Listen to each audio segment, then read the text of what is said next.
दोस्तों नमस्ते, मैं संतोष कुमार आप सभी का न्यू सनराइज कोचिंग सेंटर में स्वागत करते हैं। आज मैं इलेक्ट्रॉनिक विन्यास बताने वाला हूं, इसलिए आप लोग इस वीडियो को अंत तक देखिएगा। उम्मीद है कि मैं अच्छे से अच्छे तौर से समझाने की कोशिश करूंगा। आप लोग बीच में वीडियो छोड़ करके मत जाइएगा प्लीज। तो यहाँ पर देख लीजिए, इलेक्ट्रॉनिक विन्यास चुटकी में निकालना सीखे। इलेक्ट्रॉनिक विन्यास चुटकी में निकालना सीखिए। चुटकी बजाते, जैसे चुटकी बजाता है ना वैसे आप लोग सीख जाएंगे चुटकी बजाते हुए। तो देख लीजिए यहाँ पर, यह है अफ बाव का नियम। किसका नियम है? अफ बाव का नियम है। ये जो है अफ बाव का नियम है। जैसे कि आप पहले यहाँ पर समझ लीजिए, 100% समझिए। और एस ब्लॉक में कितना इलेक्ट्रॉन होता है? तो 2 इलेक्ट्रॉन होता है। एस ब्लॉक में कितना इलेक्ट्रॉन? 2 इलेक्ट्रॉन। और पी ब्लॉक में कितना इलेक्ट्रॉन? तो 6 इलेक्ट्रॉन। डी ब्लॉक में कितना इलेक्ट्रॉन? तो 10 इलेक्ट्रॉन। एफ इलेक्ट्रॉन में कितना इलेक्ट्रॉन? तो 14 इलेक्ट्रॉन। तो यहाँ पर मैंने बनाया सारणी, इसको कैसे बनाया है उसको मैं बताना चाहता हूँ। यहाँ पर कुछ रफ जगह पर, जैसे 1 2 3 4 5 6 7 8 ले लीजिए। उसके बाद जो है इधर से एक छोड़ दीजिए, इधर से भी एक छोड़ दीजिए। 2 3 4 5 6 7 ले लीजिए। फिर इधर से एक छोड़ दीजिए, इधर से 3 4 5 6 ले लीजिए। फिर जो है इधर से एक छोड़ दीजिए, इधर से एक छोड़ दीजिए। 4 और 5 ले लीजिए। इस प्रकार से मैंने बनाया है। ये जो है इस सारे पर एस कर देना है। क्या कर दीजिएगा? एस कर दीजिएगा। सब पर एस, इस पर सब पर पी कर दीजिए।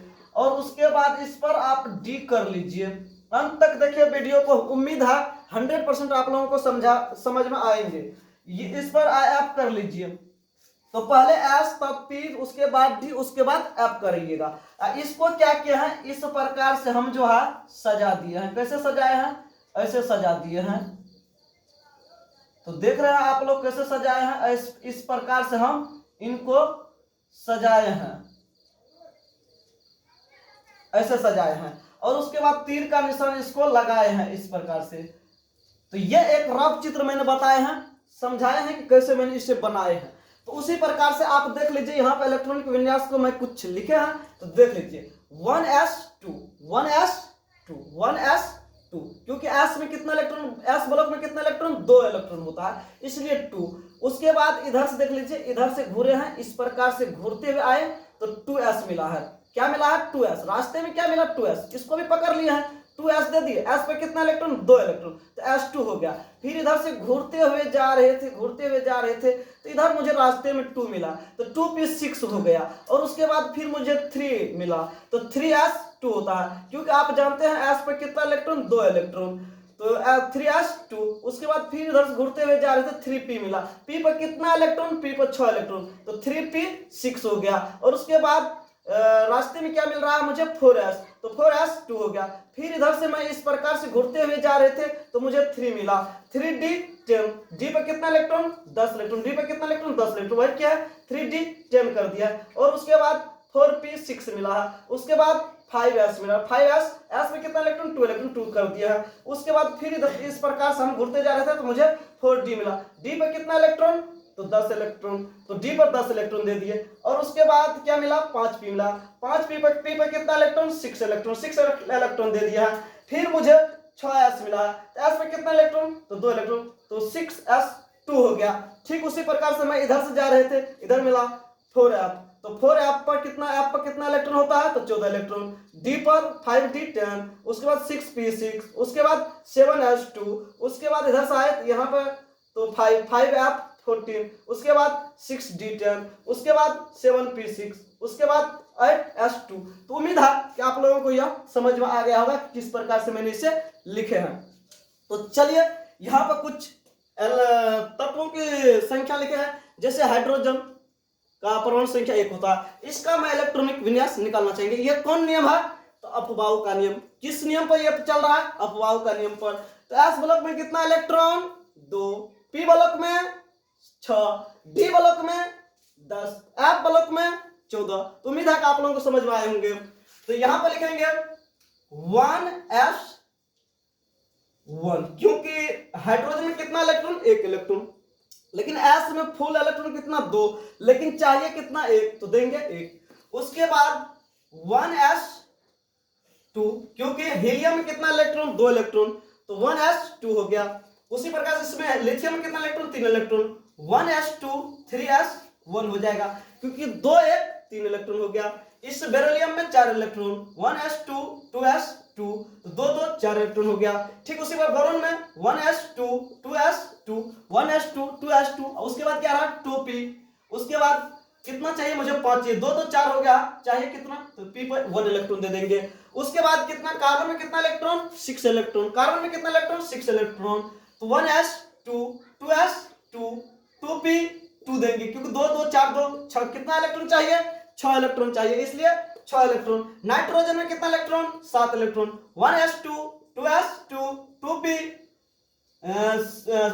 p में कितना इलेक्ट्रॉन कुल होता है 6 होता है, लेकिन मुझे चाहिए कितना 3 3 दे, 2 2 4 3 7 हो गया। ऑक्सीजन में कितना electron 8 electron, 1s2 2s2 2p 2p 4 हो जाएगा, 2 2 4 4 8 हो गया। ऑक्सीजन में कितना इलेक्ट्रॉन 8 इलेक्ट्रॉन। फ्लोरीन में 1s2 2s2 2p 5, तो फ्लोरीन में कितना इलेक्ट्रॉन, तो 2 2 4 5 4 9 हो गया। उसी प्रकार नियन में 1s2 2s2 2p 6, 2 2 4 10 इलेक्ट्रॉन हो गया। ये आप जान लीजिए, नियन जो है नियन अक्रिय तत्व भी है, अक्रिय तत्व, और यह भी है हीलियम भी जो है अक्रिय तत्व, गैस भी बोल सकते हैं अक्रिय तत्व भी बोल सकते हैं। तो हीलियम भी अक्रिय तत्व है और नियन भी अक्रिय तत्व है। उसके बाद सोडियम कितना इलेक्ट्रॉन 11 इलेक्ट्रॉन, क्या लिख लेंगे 1s2 2s2 2p6, 1s2 2s2 2p6, उसके बाद क्या है 3s लिख लेंगे 1, क्योंकि 2 2 4 6 4 10 1 11 हो गया। उसी तरह से 1s2 2s2 2p6, उसके बाद 3s2, s में कितना इलेक्ट्रॉन फुल होता है 2 होता है। उसके बाद एल्युमिनियम आ गया 1s2 2s2 2p6 3s2, और 3s2 के बाद क्या रहा है 3p6, लिखेंगे 3p, मुझे चाहिए 13, 2 2 4 6 4 10 दोबारा 1 13। उसी प्रकार सिलिकॉन में कितना electron 14 electron, 1s2 2s2 2p6 3s2 3p2, क्योंकि मुझे चाहिए 14, तो 2 2 4 6 4 10 दोबारा 2 14 हो गया। पोटासियम में कितना सॉरी फास्फोरस में कितना इलेक्ट्रॉन, फास्फोरस में 15, 1s2 2s2 2p6 3s2 3p3। अगर आप लोगों को यह वीडियो अच्छा लग रहा है तो प्लीज चैनल को सब्सक्राइब कीजिएगा, वीडियो को लाइक कीजिएगा, जिनसे कैसे ऐसे वीडियो और आप लोगों को मिलेंगे। तो सल्फर का संकेत ऐसा होता है, परमाणु संख्या 16 होता है, क्या लिखेंगे 1s2 2s2 2p6 3s2 3p6, 2 2 4 6 4 10 2 12 6 कितना हो गया 18, हमें चाहिए कितना 16, तो कितना लेना पड़ेगा यहाँ पर 2 2 4 6 4 10 2 12 4 इसमें लेंगे, पी पर कुल इलेक्ट्रॉन 6 होता है, लेकिन लेंगे कितना 4 ही लेंगे।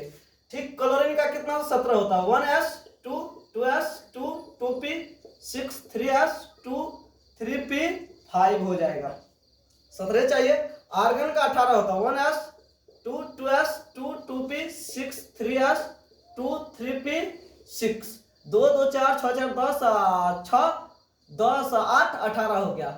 तो पोटेशियम का कितना होता है 19 होता है, तो 1s2 2s2 2p6 3s2 3p6 3p6 यहां तक में, और उसके बाद आ गया 4s1, क्योंकि यहां तक में 18 18 1 19 हो गया।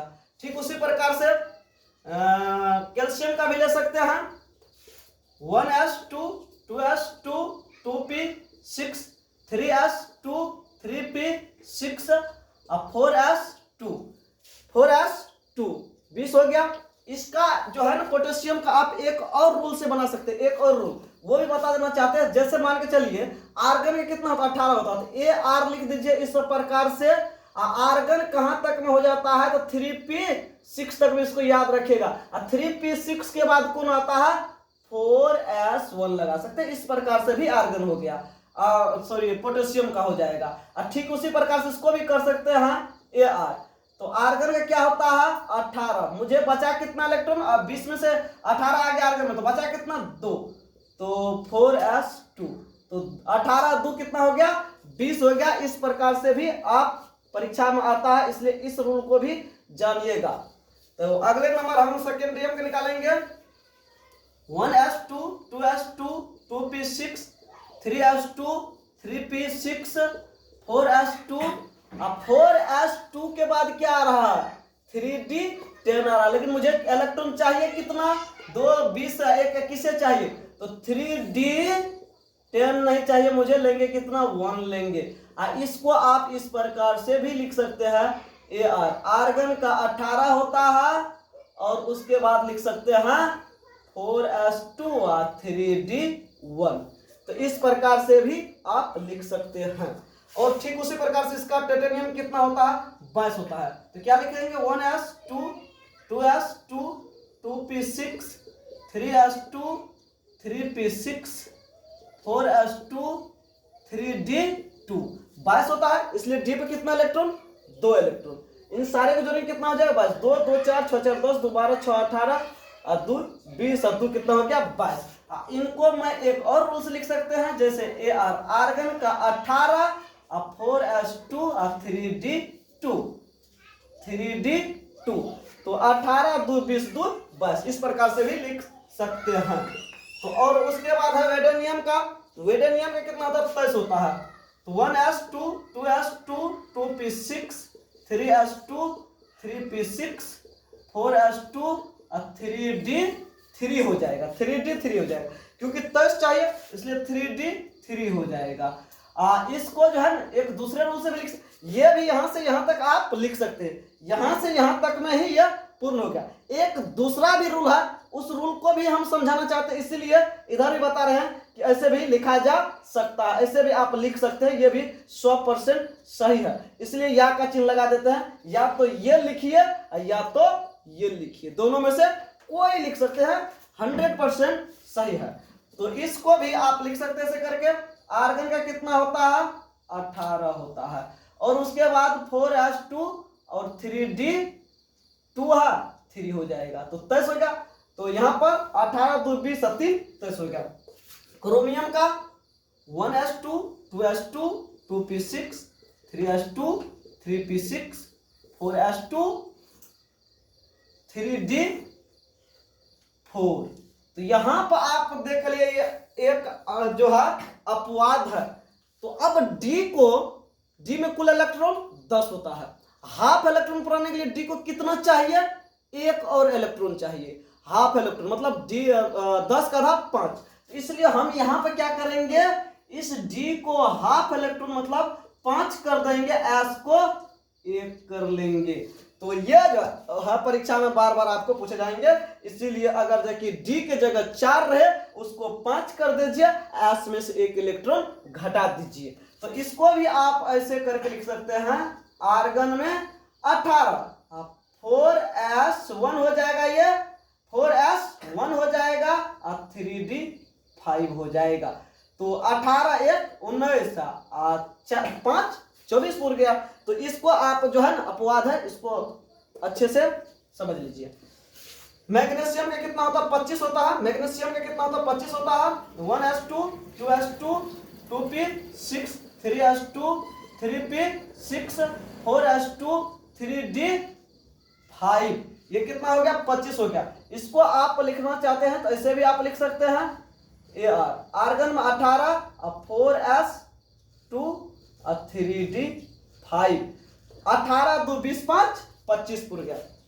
अब है आयरन। आयरन का लोहा का कितना होता है? 26 होता है। लोहा का कितना होता है? 26 होता है। मैं लिख सकते लोहा का 26 1s2 2s2 2p6 3s2